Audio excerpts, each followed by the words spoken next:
Perfect exposure पाहिजे, मग metering मोड समजून घ्या. बरेचदा आपण फोटो काढतो पण लाईट चुकीचा असतो. कारण का तर आपलं मीटरिंग मोड चुकीचं आहे. मीटरिंगचं काम आहे कॅमेरामधली लाईट मेजर करणं. मग ह्याचे 3 मुख्य प्रकार पडतात. पहिला आहे मॅट्रिक्स किंवा इव्हॅल्युटिव्ह मीटरिंग. हा आपल्या पूर्ण फ्रेममधला लाईट मेजर करून तुम्हाला एक्सपोजर देतो. हा आपण स्ट्रीट फोटोग्राफी असेल, लँडस्केप फोटोग्राफी असेल, वेडिंग फोटोग्राफी असेल, ऑल टाईपच्या फोटोग्राफीमध्ये आपण यूज करू शकतो. दुसरा आहे सेंटर वेटेड. सेंटरच्या भागातली लाईट मेजर करून आपल्याला मीटर देतो. आणि तिसरा आहे तो म्हणजे स्पॉट मीटरिंग.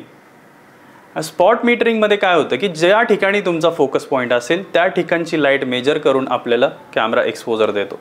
हा आपण कुठं यूज करू शकतो, ज्या ठिकाणी अगेन्स्ट लाईट असेल त्या ठिकाणी आपण स्पॉट मीटरिंगचा यूज करू शकतो. कमेंट करून मला तुम्ही सांगा की तुम्ही कोणतं मीटरिंग यूज करता आणि अशाच टिप्ससाठी फॉलो करायला विसरू नका.